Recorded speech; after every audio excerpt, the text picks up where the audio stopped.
think it's a fair statement to make that Rhea Ripley may just be one of the most dominant WWE Women's Champion in the modern era. She's already creeping up on the historic championship reigns of people like Bayley, Trish Stratus, Becky Lynch, and even Bianca Bair. But what makes Rhea Ripley's reign stand apart from all the others is that she's never really felt in danger of losing, because she's just been so much more dominant than everyone that she's faced in every single feud since she's become a champion. In fact, the question going into Rhea Ripley matches isn't really, will Rhea Ripley retain? It's really about how long will it take for Rhea Ripley to win. So for today's video, I figured let me go put on my Rhea Ripley shirt and talk about the people that I think have a chance of dethroning Rhea Ripley. Even though, frankly, I don't see an end to this championship reign anytime soon. But as always, don't forget to subscribe to the channel, ring that bell for notifications. If you're a wrestling fan, I know you're gonna fall in love with this YouTube channel because we upload daily wrestling content. Also, thank you to the guys and girls that have been leaving comments saying that I've been looking fit. Thank you. I've been working out, and I've been working out really well, keeping the diet in check, getting ready for the summer, you know? All right, let's get to it. I would be remiss, borderline stupid, if I didn't just start the video with Becky Lynch. For Christ's sake, she is scheduled to already take on Rhea Ripley at this year's upcoming WrestleMania 40 for the WWE Women's World Championship. If we were talking about 8 months ago,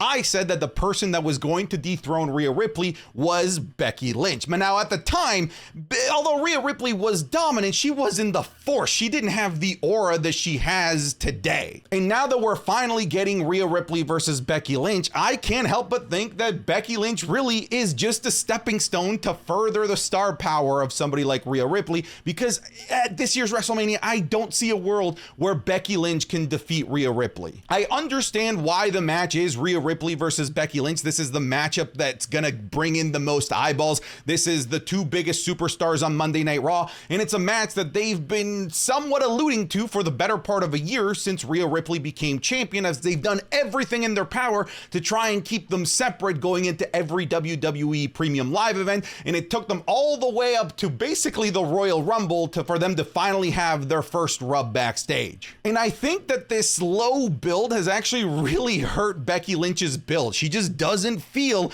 like this credible force that could take out Rhea Ripley, and that's kind of mind-boggling and borderline scary to think about, that somebody with the star power, the tenure, and the experience at WrestleMania that Becky Lynch has, to me, doesn't feel like a threat to Rhea Ripley. That's scary, dude. And I don't know if that's necessarily a shot against Becky Lynch. It might just be a compliment towards Rhea Ripley's star power. It's just so bright right now that even somebody like Becky Lynch, who frankly doesn't have the greatest of motivations, the greatest story, at least as of the making of this video, I don't see her being the one to take the title off of Rhea Ripley. They've done a better job in the last week or so talking about Becky's lack of confidence going into this feud, because she believes partly in her heart that Rhea Ripley is actually better than her, but that she needs to step up to Rhea Ripley to really help understand whether or not this lack of confidence is real or just a fugazi. We shall see, though. I just wish that this feud felt better, because this isn't really so much a feud between two wrestlers.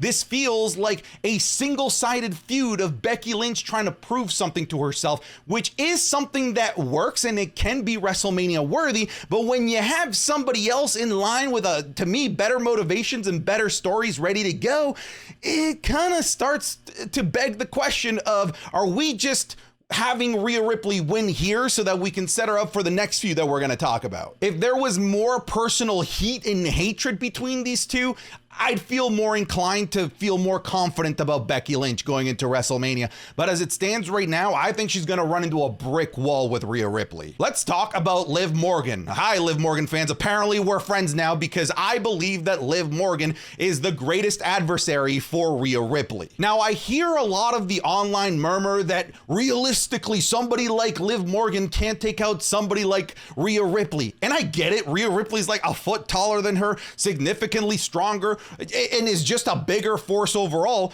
But this is also the same person that found a way to beat Ronda Rousey, who was the baddest woman on the planet, who could in real life beat the shit out of every single female in the roster. So I don't want to hear the argument that she's not believable. On top of that, if you really want to go with the she's not believable argument, then sure, let's pretend that I'm going to entertain that argument. Let's look at how she's been portrayed over the last couple of weeks, because she's been portrayed as somebody that more or less understands her physical limitations and has now, instead of trying to go force against these women that are bigger and stronger than her, she's instead using sly guerrilla-like tactics to win. Look at how brilliantly it was booked for her to eliminate somebody with the star power and physical raw strength of Jade Cargill at the Royal Rumble. It wasn't Nia Jax, it wasn't Bayley that eliminated her, it wasn't a Raquel Rodriguez, it was the much smaller Liv Morgan. Who was the final two at the Elimination Chamber? A lot of people speculated that it was going to be Bianca Bair and Becky Lynch. Who eliminated the biggest, most dangerous force at that Elimination Chamber?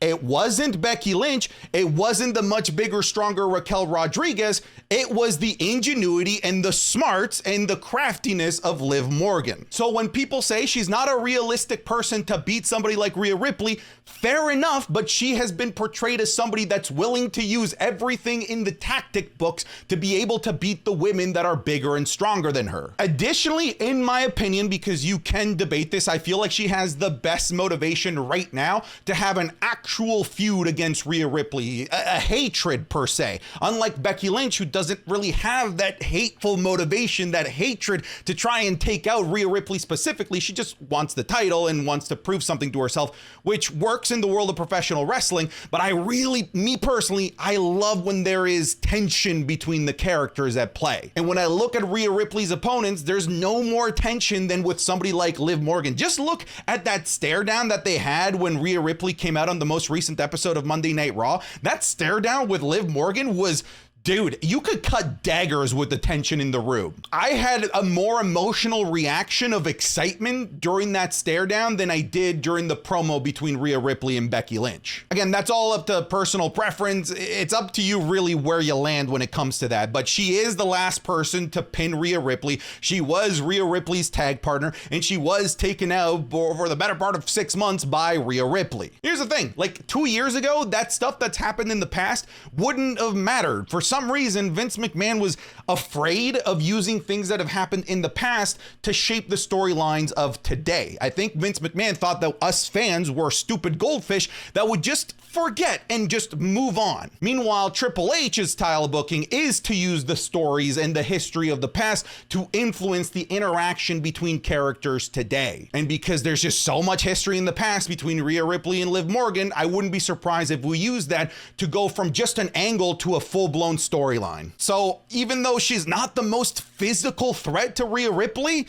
I think that she is a very viable threat against Rhea Ripley. Hey, sexy, do you want even more wrestling content? Because I can give it to you. And I can give it to you over on patreon.com/SantiZap, where for just a couple of extra bucks a month, you're going to get so much more content on top of what you're already getting here. You're going to get the Wrestling is Cool podcast 3 days earlier than everyone else on the planet. You're going to get Wrestling is Cool Gaming. You're going to get the Raw review, SmackDown review, and more. So go check it out. Patreon.com/SantiZap. It's how I'm able to keep the lights on and this mic on. That's it. Sometimes you gotta sell out, fellas. Back to the video. Let's talk about another huge threat to Rhea Ripley, and that is Bianca Bair. We talked about Rhea Ripley and Becky Lynch being held apart for so long. We should talk about how long they've been keeping apart Bianca Bair and Rhea Ripley, because it's been really long as well. Now, the separation between Rhea Ripley and Bianca Bair has been less intentional. They're just on separate shows. But it's separation nonetheless, because they could have easily have had Bianca Bair go to Monday Night Raw, because the women's roster on SmackDown, especially when Charlotte was around, was so much more stacked than what Raw had going on. They could have afforded to lose Bianca Bair, have her go to Raw, and have her have a marquee feud with Rhea Ripley, but they just chose to not do that. Now, if you dig deeper into the WWE, if I had to pick a holy trinity of the top of the mountain of the women's division right now in terms of star power, I'd go Rhea Ripley, Charlotte Flair, and Bianca Bair. So it's a fair statement to say that one of the huge money matches matches left for Rhea Ripley is right here, the EST Bianca Bair. And unlike the Liv Morgan situation, I really don't think that you need this elaborate historical story between the two. This is just a money match that makes sense to everyone around the world. I don't think anyone is going to scoff at the idea of this being a headliner at a show like a SummerSlam or even a WrestleMania. Rhea Ripley versus Bianca Bair is probably the biggest women's money match available right now. And if the WWE is chasing money, which they will because they're a publicly traded company, eventually we're going to reach destination Rhea Ripley versus Bianca Bair. And because this destination is inevitable, you have to throw Bianca Bair as a serious threat to be the one to dethrone Rhea Ripley, because anytime that Bianca Bair is around the championship, you would be dumb to not place money on Bianca Bair to win. And for those that say that Liv Morgan is too small and doesn't have the ability to physically match up against somebody like Rhea Ripley, you don't have the same argument for Bianca Bair. Bianca Bair is stronger than Rhea Ripley probably. She is more agile, she's faster, and she's a babyface, which, you know, if she's gonna lose to somebody, it's probably gonna be to a big babyface like Bianca Bair. Frankly, I think the best way to have Rhea Ripley avoid somebody like Bianca Bair is to have Rhea Ripley turn babyface, because I know that they're never gonna turn Bianca Bair heel. Like, to me, it would be borderline asinine to turn her heel. I know a lot of people want that, but like, I don't think it makes a tremendous amount of sense. But is she a threat to Rhea Ripley? Fuck yeah, she is. Oh, you knew she was gonna be on here. It's Charlotte Flair. How do I know that she's a threat to Rhea Ripley? Well, there is one particular roadmap. I'm doing all the Rock's hand motions. It's Bloodline Rules at WrestleMania. Okay, anyways, back to Charlotte. Here's how I know that Charlotte Flair is a threat. She's injured, all right? Anytime Charlotte Flair comes back from an injury, she wins a title. That death taxes Charlotte Flair winning a title whenever she comes back from injury. And the Judgment Day has already started inadvertently creating this bridge to get us to Charlotte versus Rhea Ripley Part 3, probably at this year's SummerSlam, with their interactions with her husband, Andrade El Idolo. A lot of people think that this is to set up something with Andrade, Rey Mysterio, and Dominic Mysterio. This might just be the tinfoil hat wrestling fan in me, but I think that that's the gap to get us back to Rhea Ripley versus Charlotte Flair. And Charlotte Flair's timeline to come back to wrestle was SummerSlam, but she's been looking great in those Instagram workout videos. She looks like she could probably come back for WrestleMania, frankly. Obviously, that's a stretch, and it looks like this Andrade and Judgment Day storyline is going to be a slow burn. It's going to take a long time to reach whatever end goal it is that they're planning on getting to, and I think it could be long enough where the end goal is not Andrade joining Judgment Day, but it's Andrade reintroducing Charlotte Flair to be the threat to take out Rhea Ripley. And don't forget, after that amazing WrestleMania match, she never got a rematch. And I know that the whole, you know, people getting rematches after losing titles pretty much died with when Kofi Kingston lost in 5 seconds and didn't get a title rematch.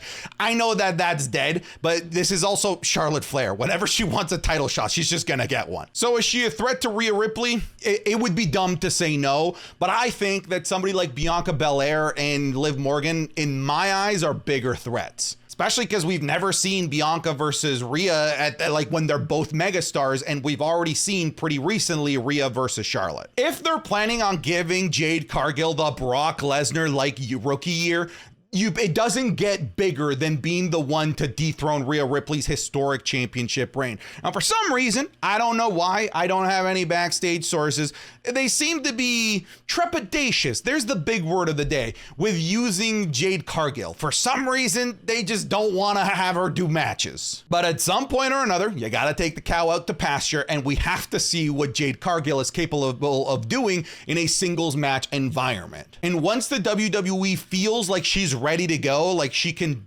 wrestle the WWE way, once they've gotten perhaps all of the bad habits that she might have learned outside of the WWE, she's immediately going to be inserted in major storylines for major titles. And that's going to be the case for a very long time. Now, with her being on SmackDown, wouldn't be surprised if her first major title feud is whoever wins between Io and Bayley. But again, if you're looking to cement her as the future of the women's division moving forward, as the next, huge name name in that division, I think that you're better served having her beat Rhea Ripley over Bayley or Io Sky. No disrespect to Bayley or Io Sky, but the aura and the presence of Rhea Ripley right now is head and shoulders above both of them. So what better way to cement your next superstar of the future than to be the one that toppled the female that has all of the aura and all of the momentum going for her in Rhea Ripley. At some point or another, this match is going to happen. This is inevitable. It's going to happen. It's just a matter of how soon the WWE is willing to let Jade Cargill off the leash and get her training wheels off so that she can have these big important feuds in the WWE, because there are so many dream matches available for Jade Cargill, but the WWE is like, I don't know, man. It feels, I'm a little nervous with how I guess even they're nervous of showing us Jade Cargill. Hear me out. All right. I know I've shown you bona fide megastars, the top women in the division, the people that genuinely have a threat to beat Rhea Ripley, but you need to listen to me when it comes to Chelsea Green. The only reason she's on this list is because I firmly believe that Chelsea Green is the best option to win this year's Money in the Bank briefcase. It's in her home country of Canada. She is the quintessential perfect character to be a Money in the Bank holder, kind of like Carmella was. And the only way that Carmella was able to dethrone Charlotte, by the way, because no one would ever see somebody like Carmella dethroning Charlotte, who was on an insane run, who defeated the undefeated Asuka. It took that snively evil character in Carmella to use her Money in the Bank briefcase to get that done. And that's the only way I see this happening for Chelsea Green. She can do the exact same thing that Carmella did. Dethrone the undethronable.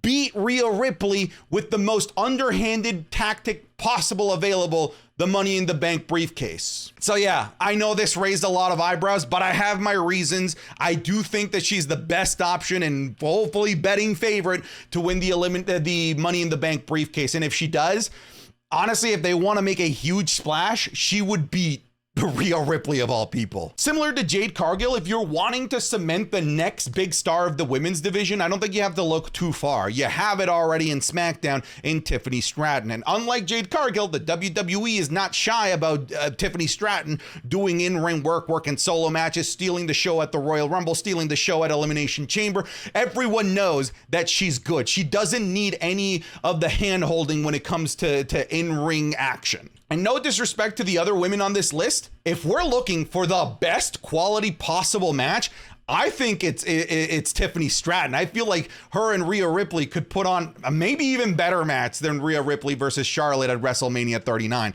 That might be a stretch because that's one of the best women's matches of all time, but that's just the praise that I have for somebody like Tiffany Stratton, who has just been fantastic since stepping foot into the world of professional wrestling after her career in gymnastics. And a feud between the 20-something-year-old Rhea Ripley and the 20-something-year-old Tiffany Stratton would tell the world from the top of the mountains that the WWE women's division isn't just the best women's division on the planet, but it's secured all the way through for the next 15, 20 years because they've got the two best 20-something-year-old women's wrestlers on the planet right now in Rhea Ripley and Tiffany Stratton. I'll be honest, out of all of these, I feel like this is the biggest stretch, at the very least right now, with how short and small her resume is in the main roster in terms of accolades and the people that she's beaten, but a guy can dream because this match would be an instant classic. So is she a threat to Rhea Ripley? Frankly, I think the answer right now in 2024 is no, but I think we're going to see plenty of duels